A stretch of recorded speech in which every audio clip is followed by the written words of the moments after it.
Nous allons unir nos voix. Nous avons 2 textes bibliques ce matin.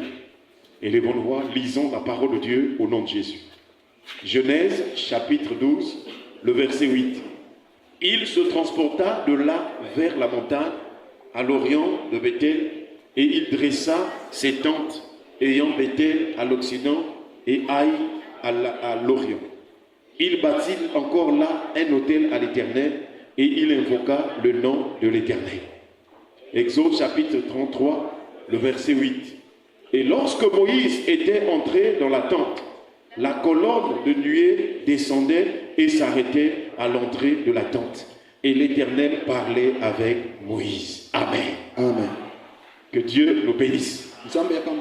Est-ce que tu peux dire à celui qui est à tes côtés que Dieu te bénisse? S'il y a un moment agréable, un moment important de notre vie, c'est celui de l'écoute de la parole de Dieu. Parce que la parole de Dieu, c'est le mystère de la personne de Dieu.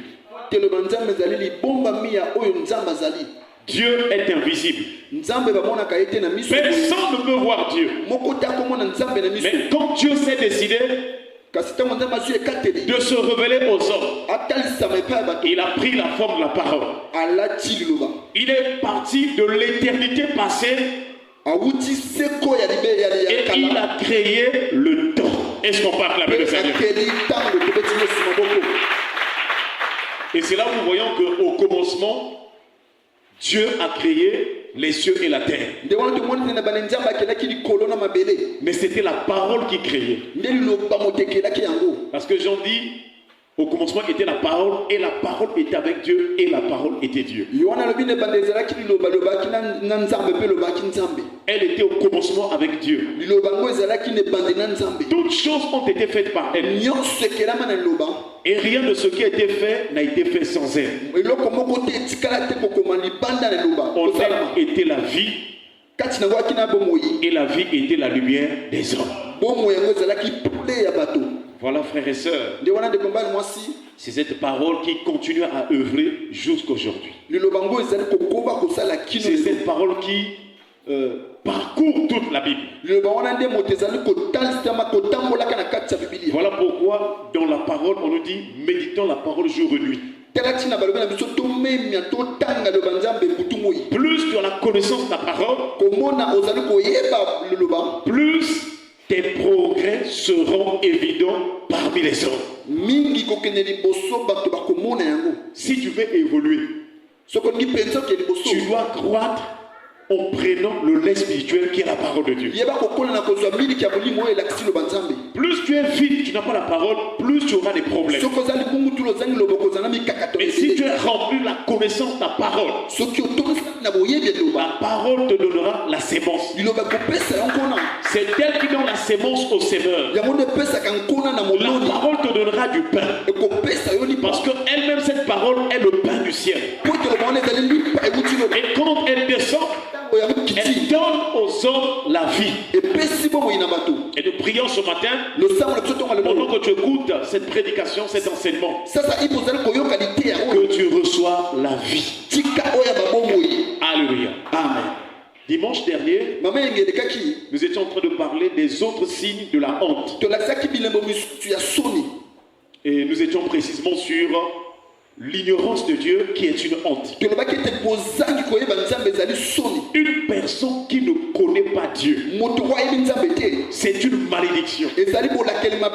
Donc, dans la plupart des cas, si les hommes souffrent, si les hommes se perdent, si ça ne marche pas, n'accusez pas d'abord les autres. C'est le problème de l'ignorance de la parole.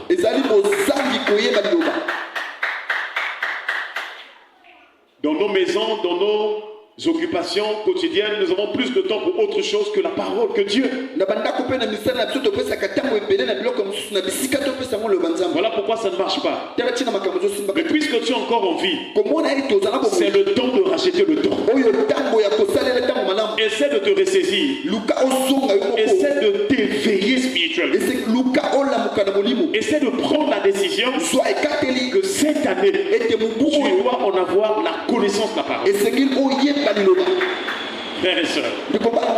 Donc, nous avons vu d'une part l'ignorance qui est une honte,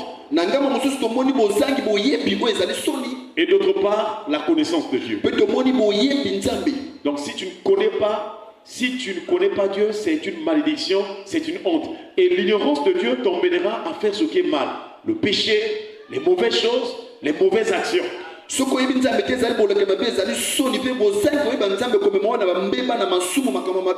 Pendant la semaine, nous avons insisté sur le péché de la diffamation, la calomnie. Une personne qui ne connaît pas Dieu aura tendance à avoir toujours les péchés de la langue. Et donc, comment faire pour en être délivré? Il faut chercher à connaître Dieu. Et c'est là où nous avons commencé à voir les aspects, les caractéristiques de la connaissance de Dieu. Et bien aimé dans le Seigneur, nous sommes rentrés dans le pouvoir Jésus.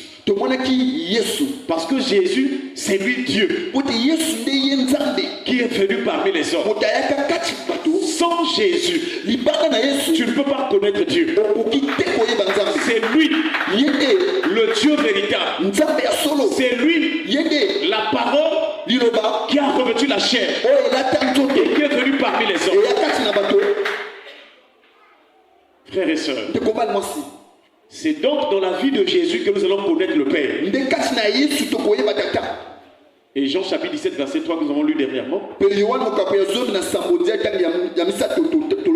La Bible déclare: or, la vie éternelle, c'est qu'ils te connaissent, toi le seul vrai Dieu, et celui que tu as envoyé, Jésus-Christ. Donc ce texte nous a amené à comprendre que le signe que nous avons la connaissance, c'est avoir d'abord la vie de Dieu. C'est là où, puisque nous savons par définition que la vie, c'est un ensemble des actions, c'est un ensemble des actes que nous posons tous les jours. C'est là où nous sommes rentrés dans la vie pour voir quelles sont les actions, quels sont les actes de Jésus qui nous montrent les éléments caractéristiques de la vie de Dieu et donc la connaissance de Dieu.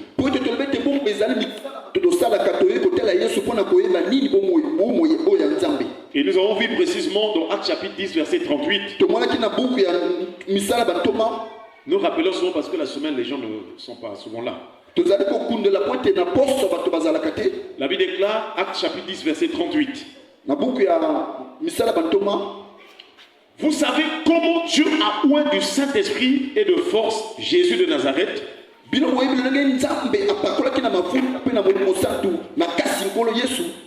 allait de lieu en lieu faisant du bien. Est-ce qu'on peut acclamer le Seigneur?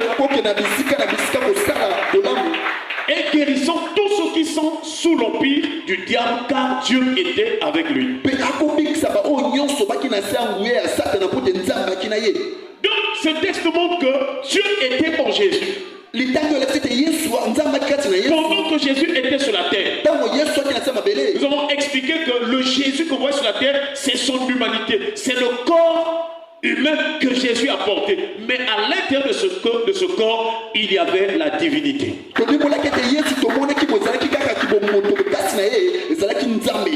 Et c'est là où, dans ce texte, nous avons vu que le premier élément qui prouve qu'une personne connaît Dieu, c'est ce que la Bible dit. Vous savez comment Dieu a oint du Saint-Esprit de force. Le signe que tu connais Dieu, c'est l'onction du Saint-Esprit. Dans toute l'écriture que tu dois fouiller, le signe que Dieu est présent dans ta vie, c'est le Saint-Esprit. Tu peux prier beaucoup. Tu peux vivre les miracles. Tu peux te marier. Tu peux voyager. Ce n'est pas le signe du Saint-Esprit.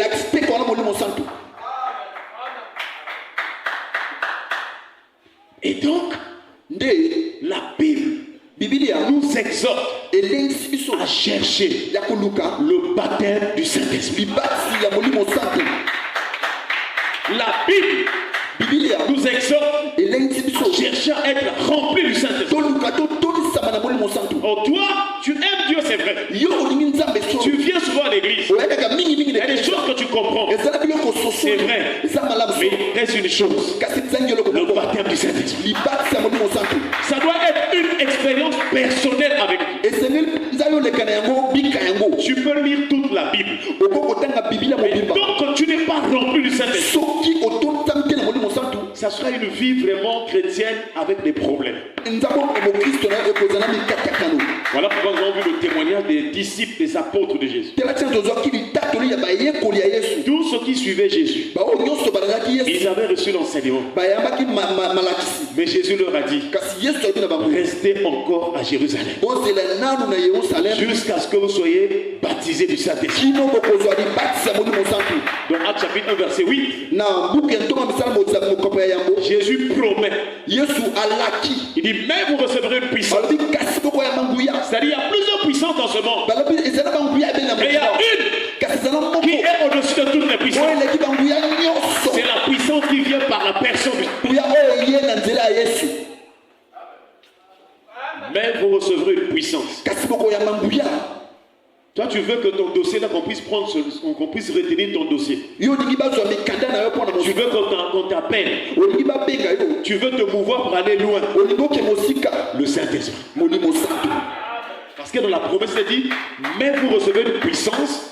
Le Saint-Esprit survenant sur vous. Et vous serez mes témoins. Tu ne seras plus sur place. Mais tu seras d'abord à Jérusalem. Alors le mouvement commence dans toute la Judée, la Samarie, et jusqu'aux extrémités de la terre. Donc si tu as le Saint-Esprit, si tu as la puissance, l'onction du Saint-Esprit, si tu es débordé du fleuve de vie, tout ce que tu feras réussira.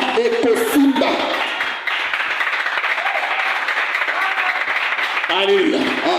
Est-ce que tu es là ce matin?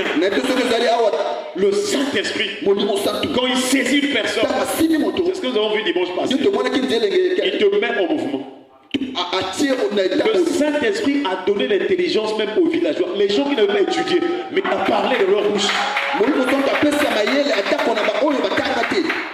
J'ai déjà vu un frère qui n'a pas étudié, qui n'a pas fait de longues études, mais qui est devenu un pasteur. Quand il prêche, tu vas me dire, ah, mais où est-ce qu'il a pris le français là? Le Saint-Esprit.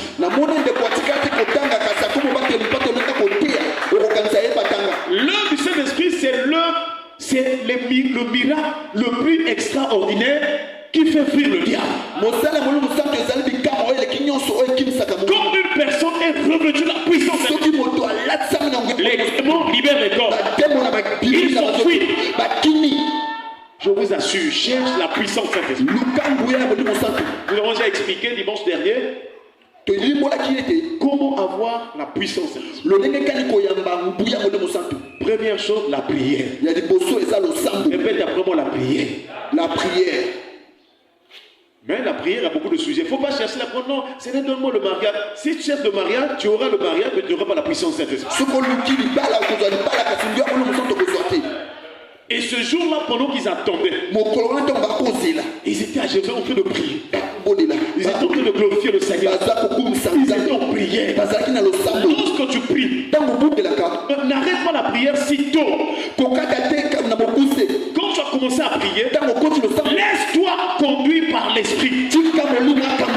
Il y aura des moments où tu vas sentir la puissance de revêtir.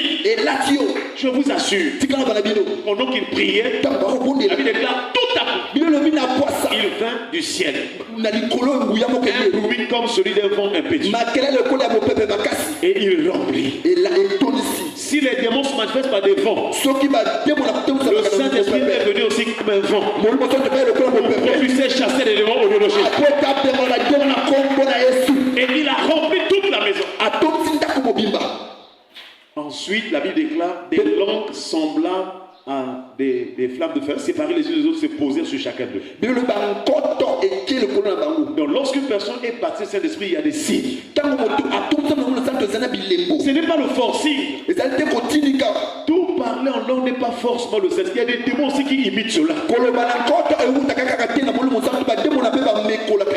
Mais nous prions que le Seigneur te donne de vivre l'expérience de la puissance du Saint-Esprit. Frères et sœurs, c'est seulement ça le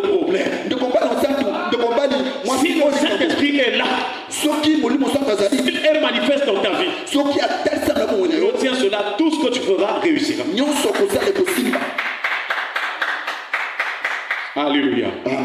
Est-ce que tu es en train de comprendre le message? Donc le premier signe que la présence de Dieu, Dieu vit en toi, Dieu habite en toi, Dieu est avec toi, c'est le Saint-Esprit.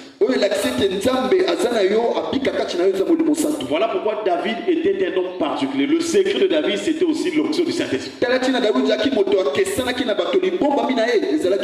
Lorsque le prophète Samuel l'avait oint, la Bible déclare l'Esprit de l'Éternel se saisit de David à partir de ce jour jusque dans la suite. Que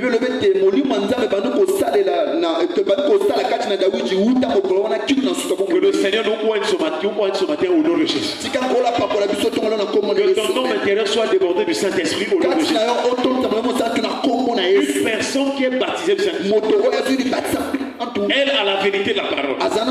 Elle a la révélation de la parole. Lorsque Dieu parle, même par un enfant, cette personne qui a le Saint-Esprit, elle a le discernement. Elle connaît la voix de Dieu. Elle ne raisonne pas. Amen. Alléluia. Parce que le Saint-Esprit, c'est Dieu. Donc, dimanche passé, on en a parlé, on a donné beaucoup de points sur le Saint-Esprit. Pour recevoir le Saint-Esprit, le baptême, la prière, le chercher, aspirer. Toi, tu fais beaucoup de sujets, mais pourquoi tu ne peux pas Seigneur, remplis-moi, baptise-moi. C'est toute une promesse. Même Jean-Baptiste a dit que moi, je vous baptise d'eau. Mais celui qui vient après moi, je ne suis pas digne de délier la couronne de ce sujet. Lui, il vous baptisera du Saint-Esprit et de feu. Donc dans le baptême du Saint-Esprit, ce qui s'ensuit, c'est le feu de Dieu. Le feu de Dieu a plusieurs rôles. Le feu de Dieu quand il rentre, donc le feu quand tu es baptisé, quand le feu de Dieu rentre dans ton cœur, parmi les premières choses, elle doit d'abord consumer les désirs de la chair, les désirs de péché. Tout ce que tu aimais la vie des femmes, toi quand tu vois une fille, bébé, c'est ce que tu fais. Quand tu vas recevoir le Saint-Esprit, les choses là seront consumées. Même Jérémie qui est dans l'Ancien Testament, lorsqu'il voulait refuser de faire la volonté de Dieu en continuant de parler sur Israël.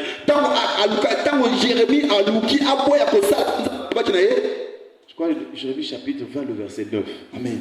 La Bible déclare que quand je ne veux plus faire mention de lui, je veux moi laisser les choses de Dieu là. Parce qu'Israël, je lui parle, il ne veut pas écouter. Il dit, je sens en moi, à l'intérieur de moi, un feu qui me dévore. Et je ne puis le contenir. Donc le signe que tu as le Saint-Esprit, lorsque tu veux pécher, le feu brûle en toi. Alléluia. Ce feu-là aussi te donne le zèle, l'engouement pour Dieu. Donc retiens cela, le feu du Saint-Esprit dans ton cœur t'empêche de pécher.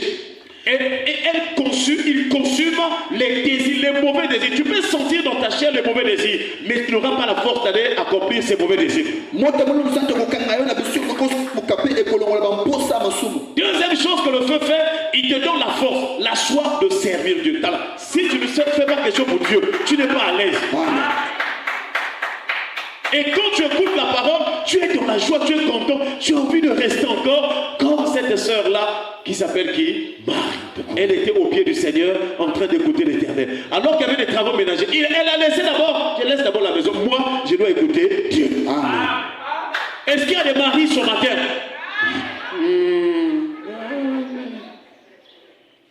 Le signe que le Saint-Esprit, ça dit qu'il a une force, une puissance en lui pour les choses de Dieu. Il ne doit pas dormir pendant qu'on prêche. Oh!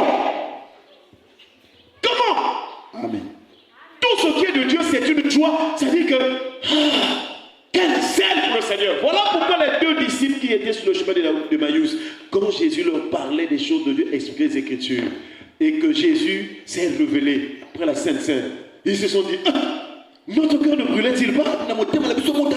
Lorsqu'il nous expliquait les Écritures, est-ce qu'on va acclamer le Seigneur? Le signe de l'Esprit, c'est la joie de la parole de Dieu. Même quand tu n'as pas mangé, même quand la nourriture tarde, la parole de remplie. Elle bloque d'abord la famille. C'est pourquoi une personne qui a le sang ne peut pas se fâcher à cause d'un plat de nourriture. Je vais te dire, si toi tu te fâches encore à cause de la nourriture, tu es Ésaü. Ésaü a vendu son droit de naissance à cause de la nourriture. Pose la question à ce gars. Est-ce que tu te fâches à cause de la nourriture?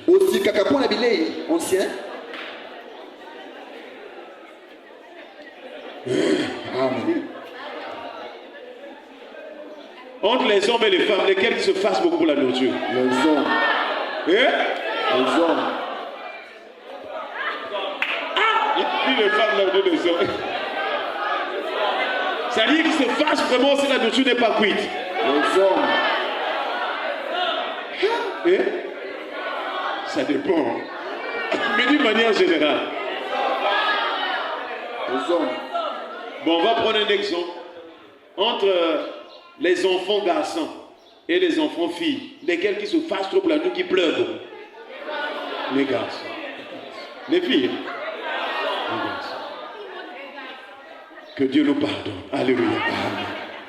La nourriture, ça peut être aussi une convoitise. Tu vois comme ça, quand ça... mais quand tu vas manger, tu vas te rasser, ça va encore rester. Donc ne te fâche jamais.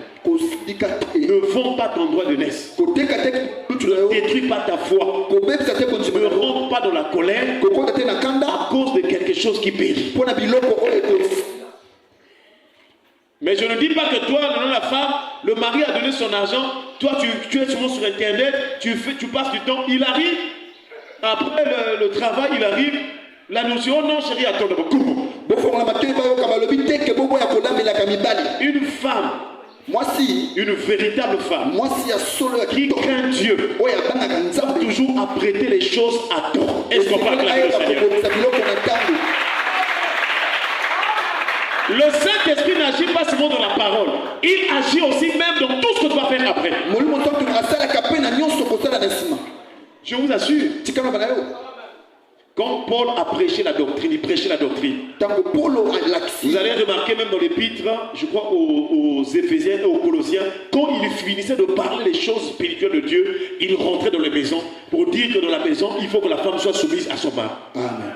Il faut que les enfants soient obéissants aux parents. Donc le Saint-Esprit, ce n'est pas seulement à l'église. Même quand tu es à la maison, il doit te conduire pour respecter ton mari, pour respecter ta femme. Amen. Il doit avoir vraiment une atmosphère de paix, de joie, de respect. En fait, tout doit être pour la gloire de Dieu. Amen. Ne sois pas un mari toujours quand les fâchés.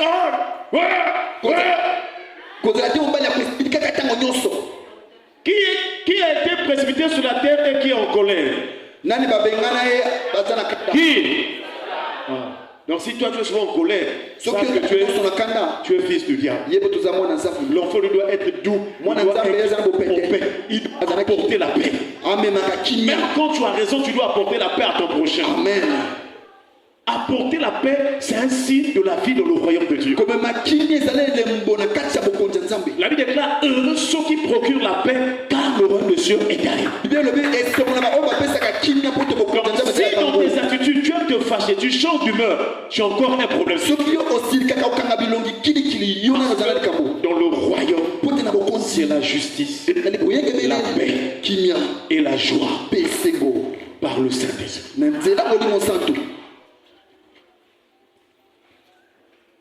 Le deuxième élément, parce que le Saint-Esprit, on l'a vu déjà dernièrement, donc on a dit que pour soi, le Saint-Esprit, c'est la prière. Il faut aimer la prière. Il ne faut pas te fatiguer. Il ne faut pas trouver que non, moi je prie trop. Non, la prière, c'est une vie. C'est comme notre respiration dans la marche avec Dieu. Même quand tu quittes l'église, même si on a fait 1 heure de prière à l'église, quand tu rentres dans la maison, tu dois prier. Si le Seigneur t'ouvre les yeux pour voir ce qui se passe là. Je ne sais pas si tu es allé à l'hôpital voir quelqu'un qui commence à mourir. Il y a beaucoup de choses qui se passent dans l'espace, dans le monde invisible. Beaucoup de démons, beaucoup de choses. C'est-à-dire que si Dieu peut t'ouvrir les yeux, papa, tu vas commencer à prier tous les jours à chaque instant. Voilà pourquoi prie que tu sois baptisé du Saint-Esprit afin que tu puisse avoir les yeux ouverts et voir ce qui est caché. Donc, le signe que Dieu est en toi, ce n'est pas seulement venir à l'église, prier, donner des offrandes, les dîmes. Mais le vrai signe, c'est l'œuvre du Saint-Esprit en toi. Retiens ça. Le deuxième signe, c'est ce que nous avons vu la semaine. Puisque le texte disait, vous savez comment Dieu a un du Saint-Esprit de force, Jésus de Nazareth, qui allait de lieu en lieu faisant du bien. Le deuxième signe que tu as Dieu, c'est pratiquer le bien. Est-ce qu'on va parler au Seigneur? Je pose une question ce matin. Cette semaine, qui a pratiqué le bien? Qui a fait du bien? Qui a fait du bien à quelqu'un? Comment? Tu as fait du bien comment? En fait, j'ai aidé des enfants qui demandent souvent dans la rue la faim. J'ai donné aux gens qui demandent souvent l'argent, la faim. Vous n'avez un Joseph. Mais ça du bien, la moto, madame malade, madame la banque, On acclame le Seigneur.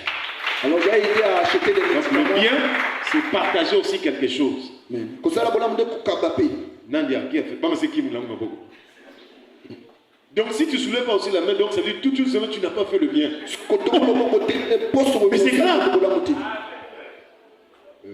J'ai fait du bien particulièrement à mon frère. J'ai fait du bien à mon frère. Il y avait les parents n'étaient pas là en fait. Il y avait le petit qui n'avait pas encore déjeuné. Et j'ai pris mon argent. J'ai fait le déjeuner pour mes frères. Lui, il a fait du bien à son petit frère. Les parents n'étaient pas encore là. Et au lieu d'attendre les parents, il a aidé son petit frère. Mais il y a des gens ici, mais je ne peux pas te dire, tu dois attendre les parents. Oh. Donc on prend d'abord maman et puis on va aller chez papa Franck.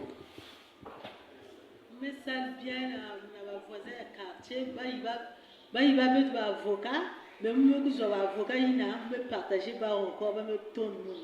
On acclame le Seigneur. J'ai aidé les voisins qui ont volé les avocats. Est-ce que vous comprenez? C'est-à-dire, les voisins du quartier, comme eux, ils ont un avocatier là-bas.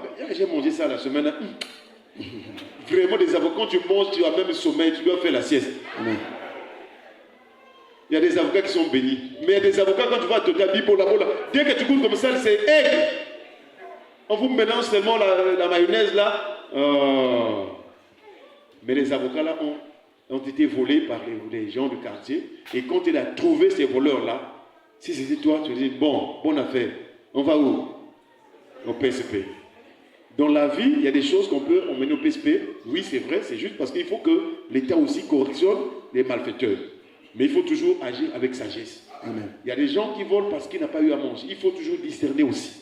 Amen. Alléluia. Amen. Mais je n'interdis pas d'emmener une personne au PSP. La Bible nous montre que quand tu as un problème avec un païen, tu dois le traîner au tribunal. Amen. Mais n'oublie pas aussi que tu dois pratiquer le bien. Amen. Donc elle a dit, ils ont volé, mais elle a pris encore les avocats, ils se sont partagés. Est-ce qu'on peut acclamer le Seigneur? Ça, je pense que c'est le Saint-Esprit. Amen. Si c'était toi, je dis non, comme j'ai réjoui les avocats, bon, qu'ils partent seulement comme ça. Papa. J'ai fait du bien à mon grand frère parce qu'il est abandonné par les enfants. Je lui aide là de l'utilisation, tout ça là. Je lui lave les habits. Voilà, donc son grand frère malade, les enfants le ont abandonné, mais il aide son grand frère, il lave même les habits de son grand frère. Que Dieu te bénisse. Est-ce qu'on peut acclamer le Seigneur? J'ai fait du bien à ma soeur qui était malade. Vraiment, elle était vraiment carrément malade. Je lui ai emmené visiter à la maison, j'ai prié pour elle. Dieu l'a guérie. J'ai eu l'argent pour envoyer les enfants à l'école parce qu'elle avait un problème, les enfants qui étaient à la maison. Pour aller pas à l'école. On acclame le Seigneur. On va s'arrêter par là. Dimanche prochain, tu vas nous dire le bien que tu as eu à faire. Alléluia. C'est un exemple parce que nous sommes à l'église, il faut qu'on sache qu'en tant qu'enfant de Dieu, il faut pratiquer le bien. Maintenant dans Dieu, quand on dit Jésus faisant du bien, comment comprendre ce bien-là? Est-ce qu'on va acclamer le Seigneur? Dieu nous a conduits dans l'histoire de Joseph. Dans Matthieu chapitre 1, le verset 19. Nous commençons à voir le deuxième signe que tu as Dieu. Donc nous voyons la vie de Joseph. il est écrit Joseph, son époux, qui était un homme de bien. balobi Joseph mobali na ye oyo ayaki moto ya malamu. Donc Matthieu chapitre 1, verset 19. Amen. Donc la Bible précise que Joseph, son époux, qui était un homme de bien, balobi Joseph mobali na ye ayaki mobali moko ya malamu. et qui ne voulait pas la diffamer, se proposa de rompre secrètement avec elle. alingaka bimisa ye te na poisa kasi azwi ekateli babasilana na nkuku. Donc Joseph est dans les périodes de fiançailles avec Marie. Joseph akomaki pene ya kobalana na Marie. Subitement, Marie tombe enceinte. Pe mbala moko Marie azwi zemi. En tout cas, c'est un culte participatif. Mon frère, si toi tu es en fiançailles, tu n'as pas couché avec la femme, hein? Après la femme est tombée enceinte, tu vas faire quoi? Dieu va te repudier, je vais te refuser. Amen. Hein? T'es un fou.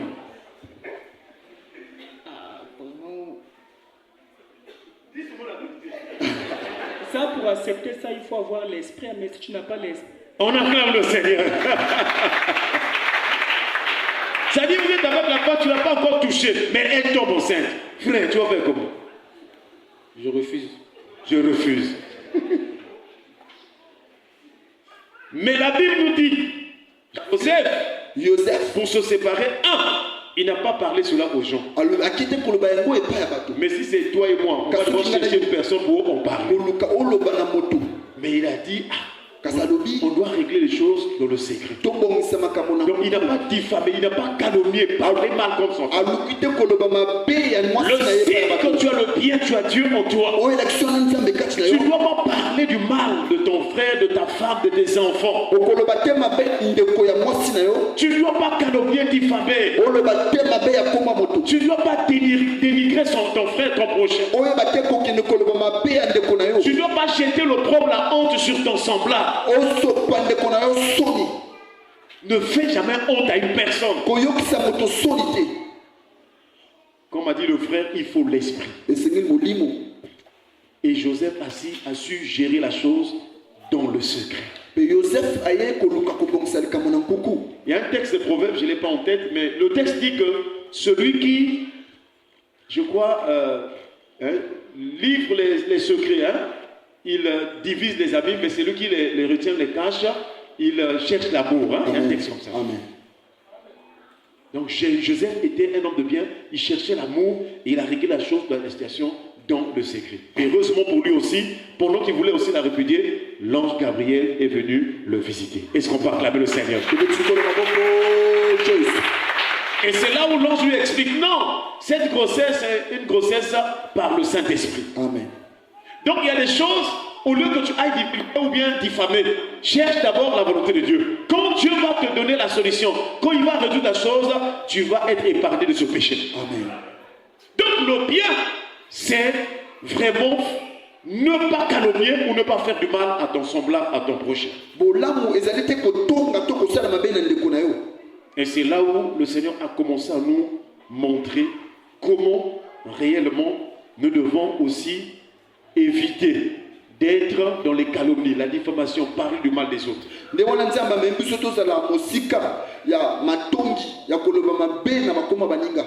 Et il y a beaucoup de textes que le Seigneur a commencé à nous montrer, à nous donner.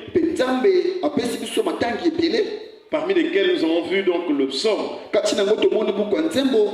Et je vais demander à un frère de la foule, puisque c'est un culte aussi, le psaume 15, verset 1 à 3, quelqu'un va lire. Le psaume 15, verset 1 à 3, quelqu'un va lire tout à l'heure. Est-ce qu'il y a un frère qui peut lire? Oui.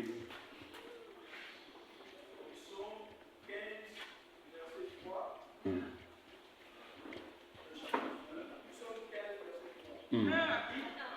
1 à 3.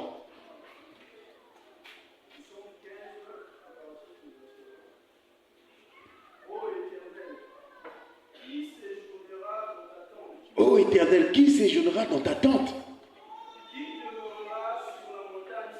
Qui demeurera sur la montagne sainte? Celui qui marche dans l'intégrité. Voilà, celui qui marche dans l'intégrité. Qui pratique la justice et qui dit la vérité selon son cœur. Voilà, qui pratique la justice et qui dit la vérité selon son cœur. Il ne calomnie point avec sa langue. calomnie point avec sa langue. Il ne fait point de mal à son semblable. Il ne fait point de mal à son semblable. Et il ne jette point l'opprobre sur son prochain. Et il ne jette pas l'opprobre sur son prochain. Est-ce qu'on va acclamer le Seigneur? Donc, dans ce texte, on nous montre ce qui va faire qu'une personne ne soit plus esclave de la diffamation, de la calomnie ou du péché. Donc, il y a des attitudes, il y a des choses auxquelles nous devons nous attacher qui nous empêchera d'aller dans le péché. Et ici, on nous montre le bien, c'est séjourner dans l'attente de Dieu. Est-ce qu'on va acclamer le Seigneur? Donc, si tu acceptes la présence de Dieu, demeurer sur la présence de Dieu, le Seigneur mettra une garde sur la porte de tes lèvres. Amen. Voilà pourquoi, dans le texte, on dit que celui-là qui s'approche de la présence de Dieu, il ne calomnie plus son prochain. Cela dit que Joseph aimait Dieu, Joseph aimait la présence de Dieu. Et c'est là où l'Esprit de Dieu lui a donné la sagesse de ne pas diffamer cette situation qui se passait dans sa relation de fiançailles. Est-ce qu'on va acclamer le Seigneur?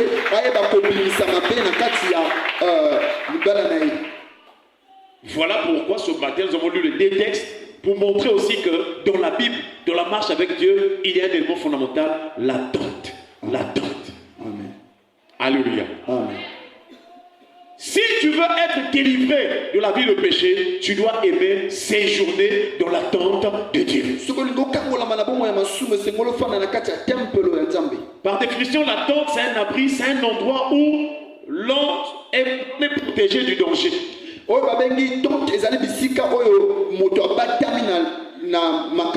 C'est une construction, c'est une installation qui est destinée à protéger du danger ou à trouver de l'abri par rapport aux intempéries. Mais c'est quelque chose comme de temporaire, de souple. L'attente.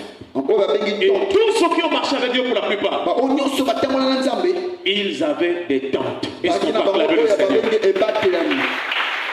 C'est là où nous comprenons que vous savez, tout ce qui est dit dans la Bible, ce n'est pas en vain. Quand les gens ont utilisé quelque chose dans la Bible, c'est tout un enseignement que Dieu nous donne.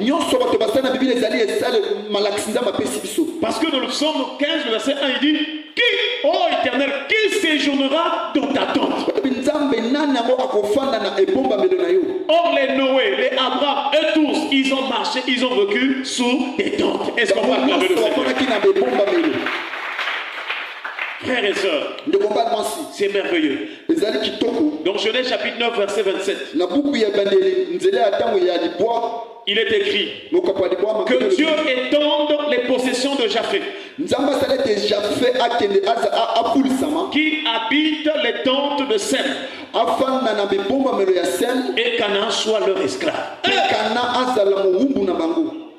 Donc nous voyons que Noé prophétise. Il parle sur Sem, il dit que Dieu habite dans les tentes de Sem. Est-ce qu'on va acclamer le Seigneur? C'est là où nous comprenons que la tente, c'est aussi une habitation de Dieu. Donc quand les Abraham, tout le monde faisait des tentes, c'était un enseignement parce que Dieu voulait nous montrer que dans notre vie, nous devons être devant ou sous la tente de Dieu. Je ne sais pas si tu es en train de comprendre. Donc les actions d'Abraham, quand il faisait des tentes, c'était un enseignement pour que nous aussi, nous puissions apprendre à nous approcher de la tente de Dieu.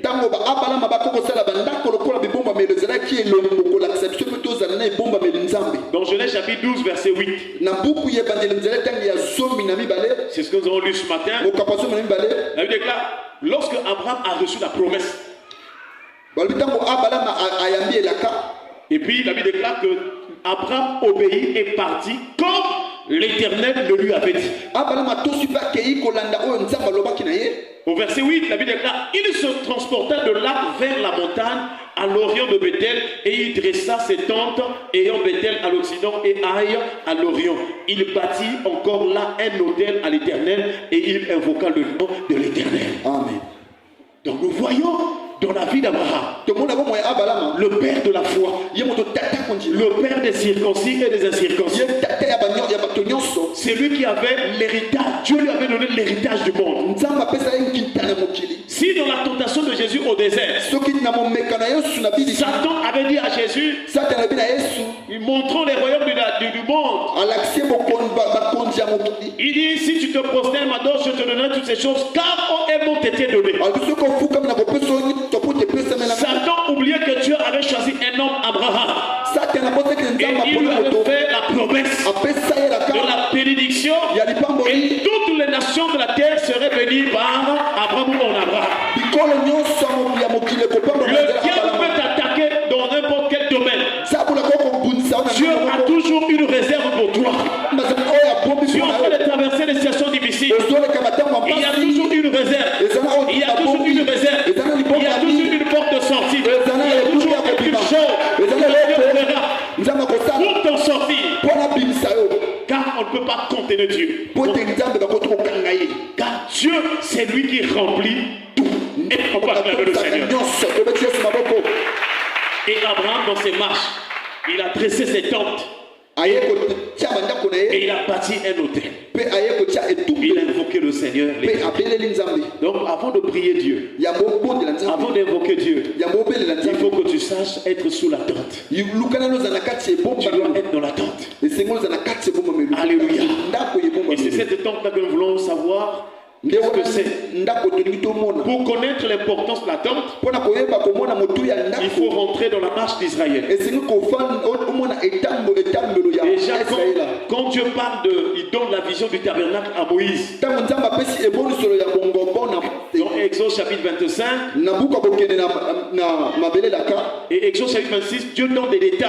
nzambe apesi ndenge kosalama Le verset 7 d'Exode chapitre 26, nzela sambo il est écrit, makomi elobi tu feras des tapis de bois de chèvre pour servir de tente sur le tabernacle. amen Tu feras 11 de ces tapis.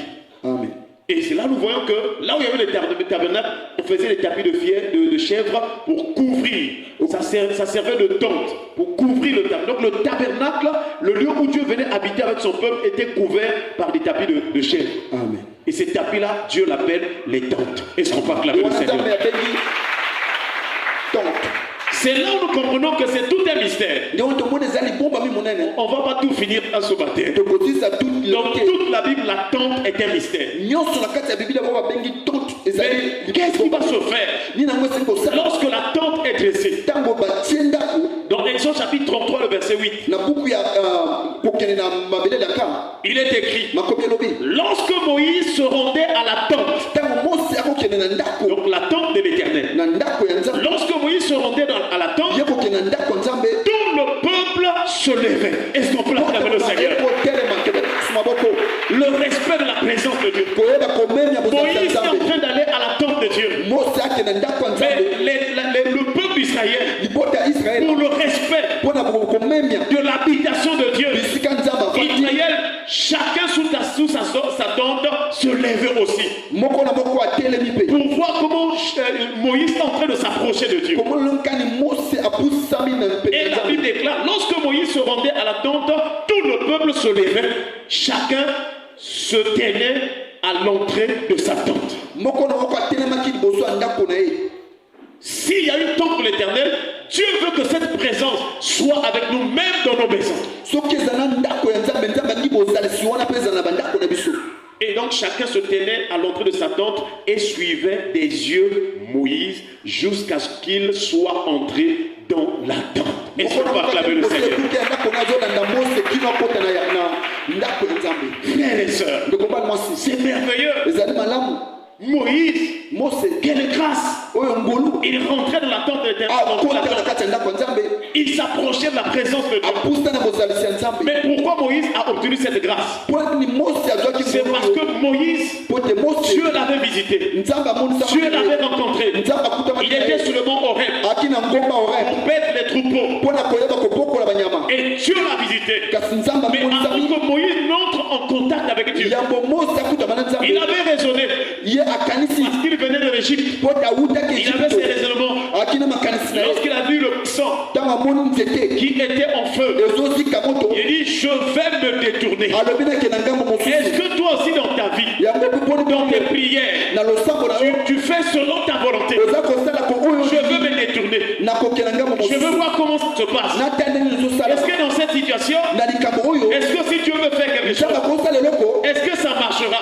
Ça, ce sont tes raisonnements. La Bible nous déclare que si toi tu t'attaches à Dieu, à tes résolutions répondra le succès. Si tu es attaché au Seigneur, si ton cœur est attaché à Dieu, si toi céder ton cœur à Dieu, lorsque tu prieras, il a dit dans Jérémie, vous me prierez et je vous exaucerai. Dieu écoute la prière. Mais toi, tu as un problème avec ton cœur. Tu raisonnes trop. Comme si Dieu ne peut rien faire. Moïse, avant d'arriver, il avait raisonné. Mais Dieu a dit, du feu, la voix de l'Éternel est sortie. Moïse, n'approche point d'ici. Car le lieu où tu te trouves est une terre sainte. Là où il y a la présence de Dieu, là où il y a l'attente de Dieu, c'est la sainteté. Tu ne peux pas venir avec tes mèches. Ça ne marche pas avec Dieu. Tu ne peux pas venir avec tes vernis, avec les choses du monde. Là où il y a la présence de Dieu. Si tu veux que ton esprit entre en contact dans l'attente de Dieu, tu dois te débarrasser de ce qui est de l'Égypte. Et Dieu a dit à Moïse, ôte d'abord tes souliers de tes pieds. Enlève les choses de l'Égypte. Et nous vous montrerons dans la Bible, Dieu voulant. L'Égypte c'était une puissance mondiale. C'était un lionceau, l'Égypte. Et dans la Bible, l'Égypte représente le grand crocodile, Pharaon. Amen. Alléluia. Donc les choses du monde, si tu l'aimes encore et tu prétends venir dans la présence de Dieu, tu auras difficulté sur difficulté. Ce n'est pas que Dieu ne t'aime pas, non. Dieu t'aime. Mais le problème, il veut que tu te débarrasses des dieux étrangers. Dieu ne t'a pas créé avec les mèches, les bijoux, les choses. Non. Ça, c'est ce que le monde te montre. Lorsqu'on monte à Bethel, pour bâtir un hôtel, pour entrer en contact avec Dieu, il faut ôter les dieux étrangers. Le véritable culte, où ton esprit va entrer dans la présence de Dieu, il faut se débarrasser des choses du monde. Ne suis pas les coutumes des Philistins. Il y a des hommes, que ce soit dans le quartier, que ce soit au travail, ils marchent selon le monde. Ils vont peut-être te dire, oh, est-ce que ça aussi Dieu... Mais de quel Dieu parle-t-il? Et il parle d'un autre Dieu. Mais le fait, si tu veux quand tu pries là, que Dieu te fasse grâce, débarrasse-toi des dieux étrangers. Est-ce que les mamans sont là? On a prêché sur la nudité. Tu sais bien qu'une femme chrétienne ne doit plus se mettre en cinglé. Tu viens en cinglé, quand tu lèves la main, on dit par exemple, lèvons le main pour adorer le Seigneur. Qu'est-ce qu'on va voir? Laissez faire. Est-ce que c'est bien devant Dieu, tu pries, tu as un cinglé, tu lèves comme ça, oh, rabababa. Est-ce que c'est pas de Dieu? C'est de l'impureté, c'est de l'impudicité, c'est de la séduction. Et dans cette église, quand tu fais comme ça, là, tu deviens un instrument pour attirer les démons. Amen. Voilà pourquoi parfois les gens prient et qu'il n'y a pas de solution. Ah mais on prie, mais Dieu ne fait pas. Mais Dieu, tu as prié dans quelles conditions? Quelles conditions? Quelles conditions? Amen. On dit qu'il ne faut pas laisser les gens dehors. Mais tu vas voir une sœur qui prétend serment du Seigneur, toujours des juifs pour laisser les moulins. Mais c'est de l'impudicité.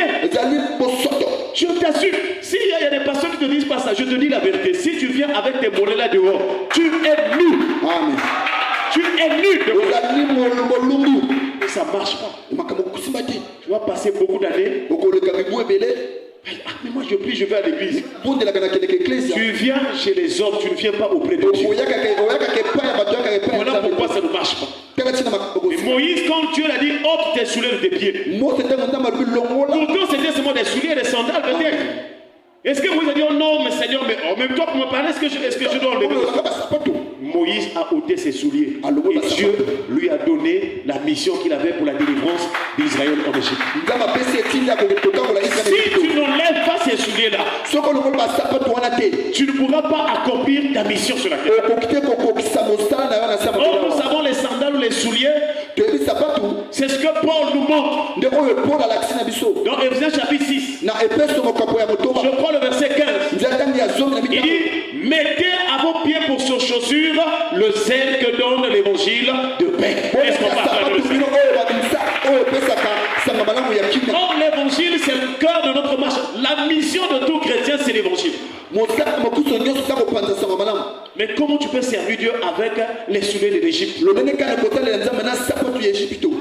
On dit, ne mettez pas les choses qu'on a dit, c'est quoi? On dit faux cils. Ce n'est pas les cils naturels que Dieu t'a donné. Donc ne mets pas les faux. Est-ce que quelque chose de faux, c'est bien? Non. Quand l'enfant à l'école, maman, écoute-moi au papa, quand l'enfant à l'école, il a fait le devoir, on a causé le devoir, on a mis faux sur la feuille de ton fils.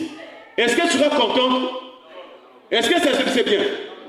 Les mamans, est-ce que le faux, si tu as vu la copie de ton enfant, la copie de ton enfant, si on a mis faux, 0, est-ce que tu seras content? Mais pourquoi tu mets le faux sur toi? Donc de la même manière que l'enfant a 0, on met faux. Toi, quand tu mets les cils, les mijoutages là, ce que tu ajoutes là, toi tu es en train de marcher en faux.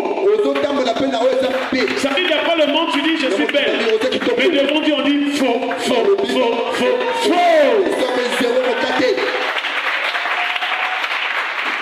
Je ne sais pas si je me fais comprendre. Amen. Ça c'est un exemple. Moi je n'ai pas préparé, c'est ça le Saint-Esprit me donne. Amen. Donc si le maître qui met 0 sur la côte, c'est quelque chose de mauvais. Si toi tu as ajouté les cils là, je ne suis pas venu te condamner. Quand tu vas partir à la maison, il faut enlever le faux. Si tu as ajouté les longs ongles, tu as ajouté les vernis, ça veut dire que tu marches avec le vrai ou bien le faux. Si tu as ajouté, toi tu as des cheveux naturels, tu prends encore les mèches, tu ajoutes, tu marches avec le faux. Alors une personne qui marche avec le faux, lesquels te suivent? Les anges de Dieu ou bien les démons? Les démons. Voilà pourquoi les mauvais rêves sont toujours là. Papa, j'ai fait un mauvais rêve. Mais tu as le faux.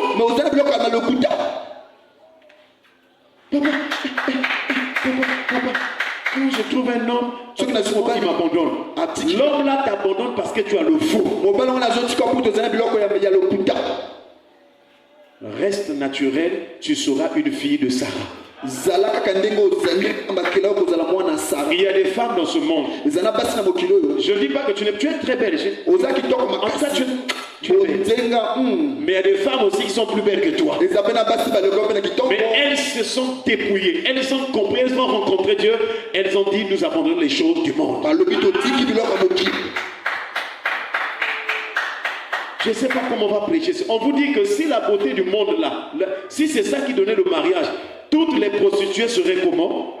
Mariées. Les faux là, les fausses là, les prostituées, c'est déjà ainsi. Elles sont dans le faux, elles ne se marient pas. Au contraire, elles se prostituent davantage. Si toi aussi tu mets les choses de ces prostituées là, tu rentres dans un camp des faux. Là où tu avais un bon cœur, tu commences à marcher dans le faux. Le mensonge va venir, le vol va venir, la calomnie va venir, toutes les mouches vont venir sur toi. Et les faux hommes vont te suivre. Un véritable homme qui craint Dieu, il ne peut pas coucher une femme qui a des mèches.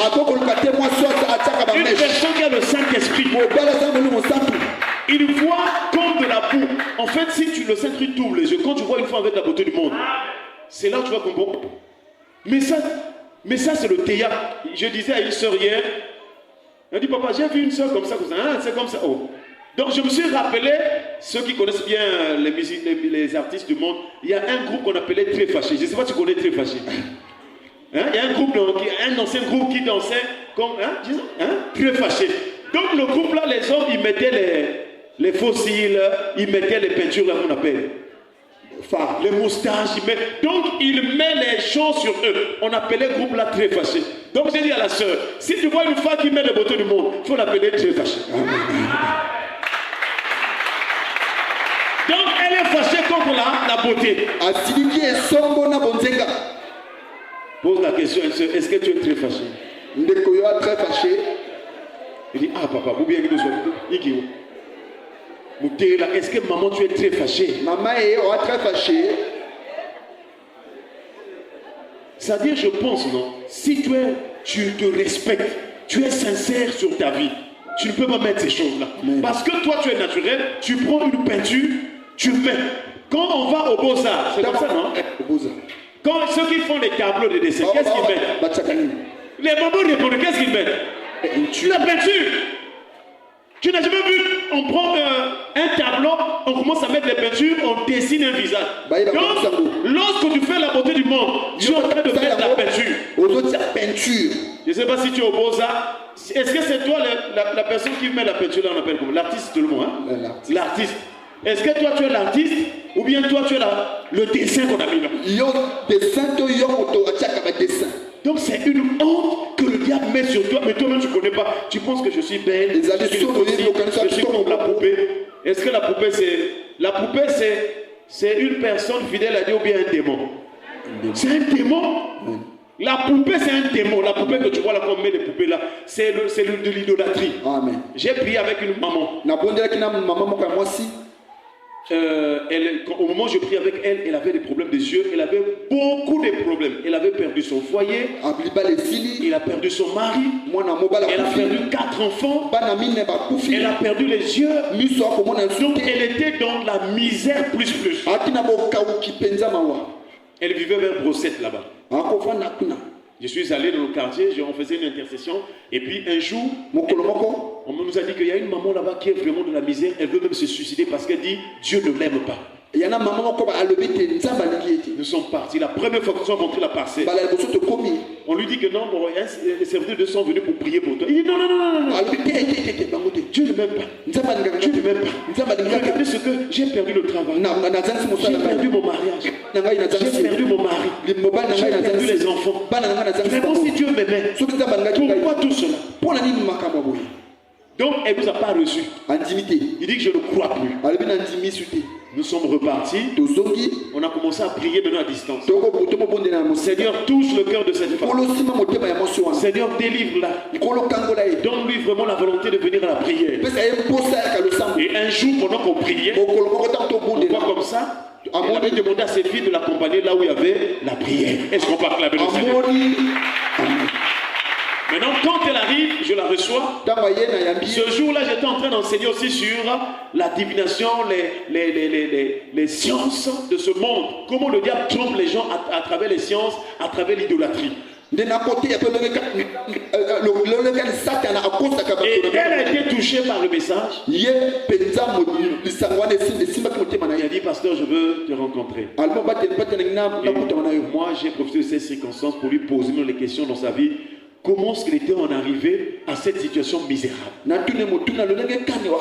là où elle me dit que quand j'avais perdu mon père, j'avais des phénomènes bizarres. Maintenant, les gens m'ont orienté vers une personne qui traite traditionnellement. Et quand je suis arrivé là, j'ai expliqué mon problème. Le monsieur m'a dit que non, quand tu vas dormir. Non, moi quand je dormais, quand j'ai perdu mon père, je prenais souvent la photo de mon papa, je mettais là où je dormais. Et puis, beaucoup de choses sont arrivées. C'est là où j'étais parti consulter cet homme. Maintenant, l'homme là m'a dit pour être délivré. Ils ont pris une poupée. On m'a donné la poupée là pour que vraiment la poupée là puisse me protéger. Mais depuis que j'avais pris cette poupée là, jusqu'à présent, voici, j'ai même perdu la vue. atako miso kufi ngai. C'est pourquoi nous vous disons attention. Salakeba Les poupées. ba popi. Ce n'est pas que nous critiquons, nous vous disons ce qui se passe sur le plan spirituel que toi tu ne vois pas. Tozo ba bino oya solo kono zo monate. Les poupées, c'est tout un culte que le diable a placé. Tous ceux qui vont aimer les poupées sont en train d'adorer le diable. Ils sont idolâtres sans le savoir. Maintenant, au dernier jour de leur vie, quand ils viendront devant Dieu, Dieu va les chasser. Ils vont aller en enfer. Amen. C'est comme ça que le diable mord les gens. Amen. Il y a un papa qui est là, je ne dis pas son nom. Il y a un couple qui prie avec nous là. Libala moko zalawa. Ils étaient malades. Suis bien. Bakina bokono. On prie un papa malade. To bondela, to bondela. Maman malade. Ici, le frère ce matin, je ne dis pas son nom. Un jour, je vais une soirée pour prier avec eux. Dans leur maison, ils avaient l'habitude de mettre les nounous. Pour la beauté des fauteuils, la beauté de la maison. On arrive. Pendant qu'on commence la prière, Dieu me dit, il y a une nounous là par qui les démons passent. Une nounous. J'ouvre les yeux, je regarde. Il y avait une nounous. Donc, j'ai ouvert, j'ai dit, papa. Mais Dieu me dit, il faut enlever les nounous là. Pourtant, c'est quelque chose pour la décoration de la maison. Mais comme c'est au même titre que les poupées, pour que ta femme soit guérie là, il faut enlever les nounous. Après, lui me dit, donc c'est comme si, comme j'avais dit, c'est comme si nous aussi les yeux se sont ouverts.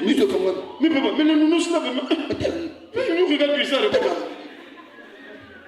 Dès qu'ils ont enlevé la nounous, la femme était guérie. Est-ce qu'on parle avec le Seigneur? J'ai ma grande soeur. Son mari était médecin. Père, son âme, il était décédé. Il souffrait souvent des pieds. Un médecin, les pieds. Les pieds. Un jour, je vais prier avec eux. Ils avaient dans la nounous. Les nounous de balèze là. Ils mettaient. Pendant qu'on priait, la grande s'est souvenue, dit, on a fini la musique. Mais il y a un rêve qui me revient souvent là. Nous, quand on dort, la nounous que tu vois là, elle vient souvent nous regarder sur le lit. Et dès que je fais ce rêve là, le lendemain, le mari a mal au pied. Ça veut dire quoi? Ça veut dire qu'il y a une relation spirituelle sur ces choses que le diable a mis sur le marché. Si tu es ignorant, aussi longtemps que ces choses seront dans ta maison, les démons ou les gens du monde éternel passeront par ces choses. Voilà pourquoi la maison d'un enfant de Dieu, la maison d'un chrétien, ne doit pas avoir les posters, ne doit pas avoir les photos bizarres. La maison d'un enfant de Dieu doit avoir les versets biblique. Amen. Si tu veux décorer ta maison, tu écris par exemple à l'entrée de ta maison, sainteté à l'éternel. Amen. Voilà. Dès que le démon va arriver, parce que le demeure impur, dès qu'il veut sainteté à l'éternel. Dieu au Québec. Prends seulement, je prends un exemple, prends seulement une semaine où même 3 jours, tu jeûnes, tu es concentré, tu as l'esprit de Dieu en toi. Amen. Même quand tu vas rencontrer une prostituée, elle va te fuir. Au premier instant, quand elle va te voir, elle va faire le bidéda. Mais dès que l'onction là est sur toi, dès que tu approches, elle va changer de démarche. Le démon qui en elle va reconnaître la puissance de Dieu et va la laisser, va l'enlever dans la vie. Ce n'est pas que nous voyons les démons partout. Mais sachez que la force du diable, ce sont les démons. Et si tu te sanctifies, si tu aimes la présence de Dieu, comme Moïse, lorsqu'il s'approchait de la tente, c'est le dernier passage, le verset 9. Et lorsque Moïse était à l'entrée de la tente, la colonne de nuée descendait et s'arrêtait à l'entrée de la tente. Et l'Éternel parlait avec Moïse. Est-ce qu'on parle avec le Seigneur? Si tu enlèves les souillures, tu enlèves les idoles, Dieu va commencer à te parler. Dieu, je ne sais pas, est-ce que Dieu te parle? Pose d'abord la question, est-ce que Dieu te parle? Il y a des gens qui savent si Dieu parle ou Dieu ne parle. Pose d'abord la question, est-ce que Dieu te parle? Pose la question, il y a Cécilia, pose la question. Maman, pose la question, maman. Maman, c'est là. Pose la question, la soeur là. est-ce que Dieu te parle? Toi aussi, tu lui réponds oui. Si c'est vrai, dis oui, Dieu me parle. Il ne faut pas dire à ma place, il faut dire oui. Écoutez, là, papa, est-ce que Dieu te parle? Si on ne vit pas la parole de Dieu d'une manière pratique, frère, on sera des religieux. Amen. On fait on danse, on se transpire, on va, il n'y a rien. Or, la parole doit être pratique. Amen.